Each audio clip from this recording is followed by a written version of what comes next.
Alright guys, yet again, I'm going to continue to make videos based on what people in the Patreon community want.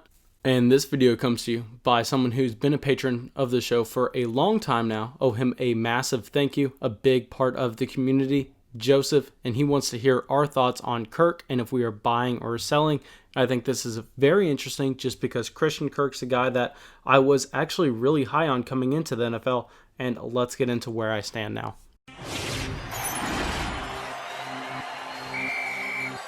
That may be the greatest catch I've ever seen in my life. Alright guys, as always, the first thing that we want to look at with these younger players at the NFL level is we want to try to profile what kind of wide receiver they were coming into the NFL draft. We want to really zoom out and just try to understand the full profile of the player. I know a lot of people overlook this, but I think there are a couple things that we can pick up on and use for our projections going forward. So Christian Kirk coming into the NFL draft was actually a younger wide receiver, and he really prototyped as a slot wide receiver that had return capabilities. This ended up getting him drafted with the 15th pick in the second round of the 2018 draft. Christian Kirk coming into the NFL had okay athleticism, but what we really like to see was the production profile. You all know I say it all the times with these wide receivers, especially when I evaluated the 2020 wide receivers coming into the NFL draft. We don't really care too much about their athleticism. Yes, they have to reach some minimum requirements, and yes, their athleticism kind of has to match what kind of wide receiver they are. We can't have a guy that comes in and prototypes as a field stretcher like a Marquise Brown and then come in and run slow. That's not going to work. But if you're a slot wide receiver like Christian Kirk, we just have to see you be somewhat athletic, and you don't really have to blow the charts away. And yeah, this is exactly what Christian Kirk was able to do at the NFL Combine. So due to these reasons, due to him profiling as a slot wide receiver, landing in a decent situation, along with getting decent draft capital, Christian Kirk was someone I was very high on coming into rookie drafts in 2018, and I was scooping him up consistently in the early second round of Dynasty Superflex rookie drafts, and I thought I was getting a fantastic value on the profile, yet here we are in year 3, and it's yet to be determined if that was a good draft pick or not. But one thing we want to focus in on before we evaluate the Christian Kirk career up until this point is something that most people overlook. Christian Kirk has actually dealt with a couple injuries throughout his NFL career, and this is always something that is hard for these rookie wide receivers and second-year wide receivers to really play through just because they don't have the full experience at the NFL level. And in 2018, Christian Kirk's season was ended with a foot fracture, and in 2019, halfway through the season, he actually suffered an ankle sprain, which caused him to miss 3 games and show up on 5 injury reports. Now, this is important because we see that when a wide receiver is on an injury report, especially with an injury such as an ankle sprain, this shows that they are going to be playing through games with this injury and not fully healthy throughout the entire season. And it's important to keep this in mind while looking at their production. But let's look at Christian Kirk's production his rookie season. And of course, we are going to do this how we always do this. We are going to look at per game numbers. We're not going to look at entire season numbers just because it's so misleading, and fantasy analysts love to do it to really paint an inaccurate picture. I mean, I saw a hilarious tweet yesterday talking about, oh, hey, look, David Montgomery was the RB24 last season. Yeah, David Montgomery was the RB24 because he played 16 games. If you look at his week-to-week production, he was really extremely subpar. I think I did the math. He was only an RB3, so a top 36 running back in about 40% of the weeks of 2019. So it's kind of hilarious when people decide to use entire season statistics instead of per game numbers. So we are going to focus on the per game numbers when we can. Now in 2018, Christian Kirk saw 5.3 targets per game. This is about the same as what A.J. Brown saw his rookie season. Obviously, A.J. Brown was able to do a lot more with the targets he saw, but this is nothing to overlook with him immediately getting on the field and having a role. He was able to get 3.3 receptions, 50 yards, and if we look at his efficiency marks, he was actually able to get 8.7 yards per target, which is something that we love to see from one of these rookie wide receivers, because we know that efficiency at the wide receiver position is a lot more sticky year over year compared to efficiency at some other positions.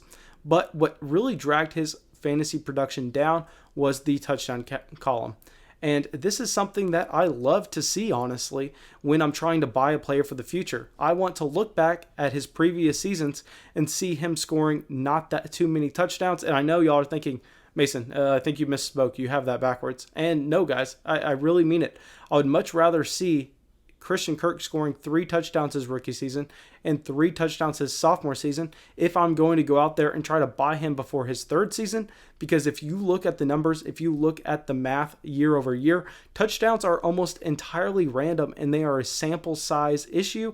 I know there are going to, of course, be some outliers such as a Devontae Adams that are able to go out there and consistently score top-end touchdown production year over year. But for the majority of the wide receivers at the NFL level, they are mainly random year over year. So with his only 3 touchdowns, this dragged his fantasy production down to being wide receiver 50 in terms of points per game his rookie season. But now let's go into his sophomore season, where he actually got to play with one of his former college quarterbacks in Kyler Murray. I don't know if you knew, but before Kyler Murray played at Oklahoma, he actually played at Texas A&M with Christian Kirk. And I was extremely excited for Christian Kirk going into year 2, similar to how I was going into his rookie season. And this is because of the addition of Kyler Murray. And I don't know if y'all have heard my opinions on Kyler Murray, but I believe that Kyler Murray is a fantastic and soon-to-be elite NFL quarterback. And I was extremely excited about the pairing between Christian Kirk and Kyler Murray. But his rookie season, Christian Kirk goes out there and gets 8.3 targets per game, 5.23 receptions per game. So you hear these two numbers and see that it's a significant jump for Christian Kirk. But sadly, his yards per game mainly stays the same, even though he does see more targets and more receptions, and he gets 55 yards per game. And his yards per target due to this goes significantly down.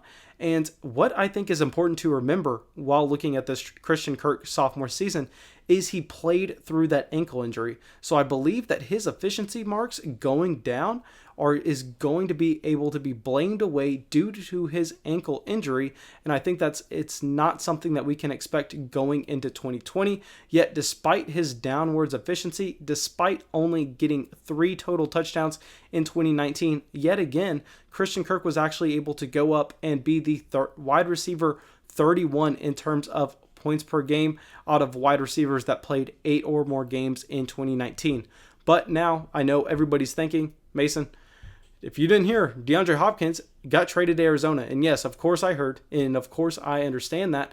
But what's important looking into this 2020 season, and the reason I'm actually so far down on DeAndre Hopkins compared to consensus, is this Kliff Kingsbury offense. Now, I know we've always heard about the Kliff Kingsbury offense. We know that it's a spread offense. We know that they don't necessarily like to funnel a ton of targets to one particular player. So I wanted to dive in. I wanted to check out, see if this is true, and see what we can project between the difference of DeAndre Hopkins and Christian Kirk. So what I did is I went back and looked at the Texas Tech offense while Kliff Kingsbury was the head coach there. I believe it was 6 seasons, and tried to determine what the disparity was between his wide receiver 1 and his wide receiver 2. Now keep in mind, there are a lot better ways to do this. You could easily look at targets per game and target share per game between his wide receivers, yet that information is not made available to the common person. Maybe NFL head coaches, maybe NFL departments can go in there and get that data. But guys, I can't. And what I decided to do to try to determine this, to try to do the best I can, is I just went in and looked at how many total receptions Kliff Kingsbury's wide receiver 1 got in comparison to his wide receiver 2 and looked at the difference.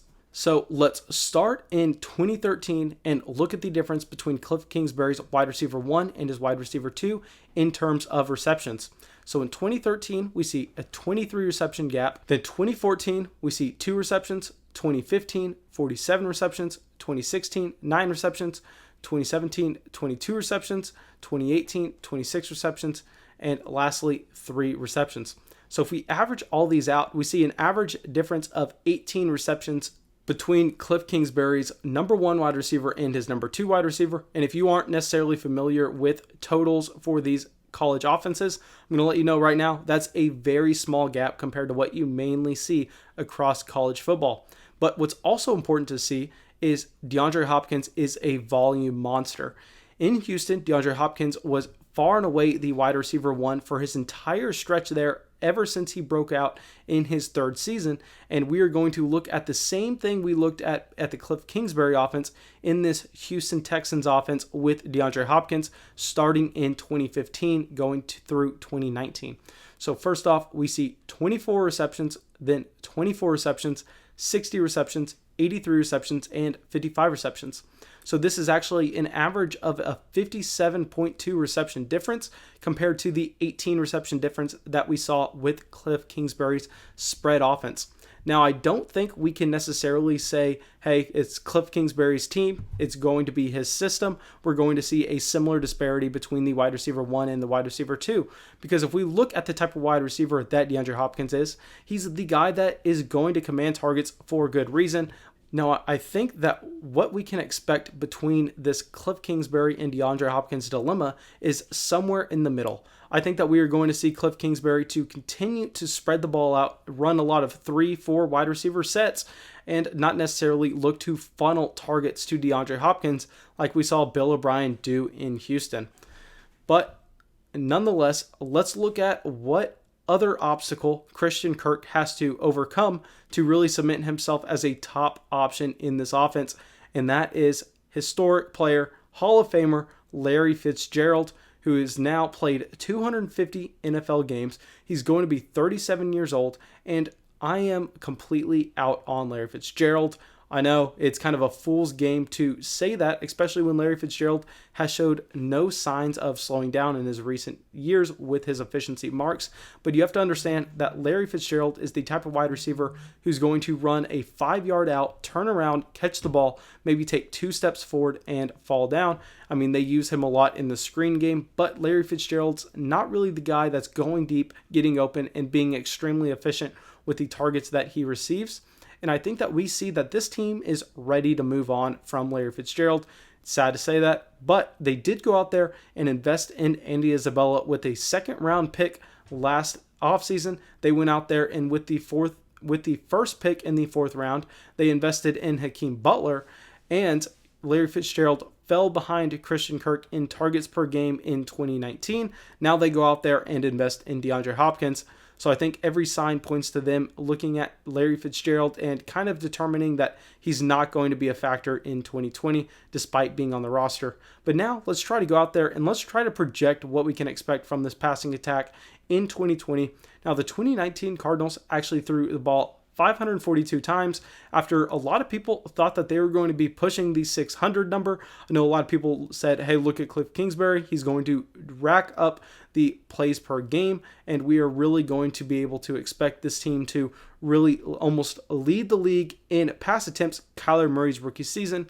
But Kliff Kingsbury really handicapped this offense just due to it being Kyler Murray's rookie season, and he did not necessarily want to go out there and try to lead the NFL in pass attempts per game with a rookie quarterback. But going into year 2, I expect him to take the training wheels off of this offense and go all out. So if we look at the Arizona Cardinals, and we expect them to throw the ball significantly more and run many more plays in 2020, I think it's safe to say that due to Christian Kirk losing the market share in Arizona, the overall volume of the offense getting a bump up is going to kind of negate him becoming the wide receiver 2 on this Arizona Cardinals offense instead of the wide receiver 1. And let's just say we give him the same amount of targets that he saw in 2019 in 2020, yet we give him the same efficiency that he had his rookie season while he was not injured with his ankle as his sophomore season.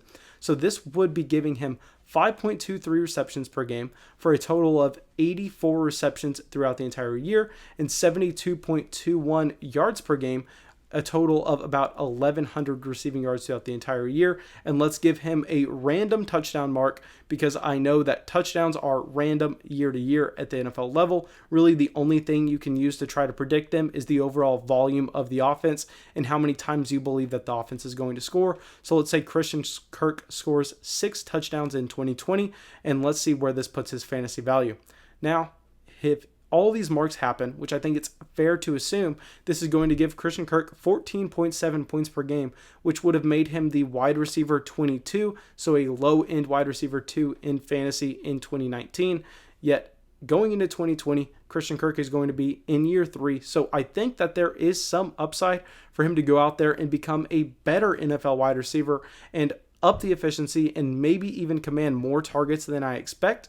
And if this happens, this could raise his ceiling from the wide receiver 22 mark to be a high-end wide receiver 2. I don't expect him to ever have a ceiling more than that, especially with DeAndre Hopkins in Arizona.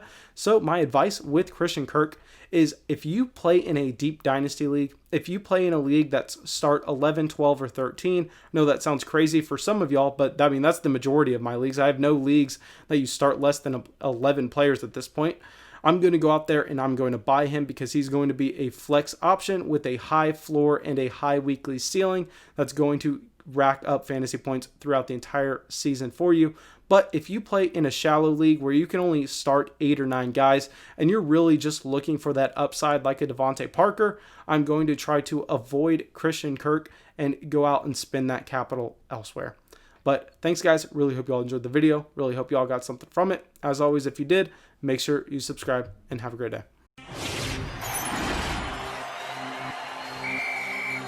That may be the greatest catch I've ever seen in my life.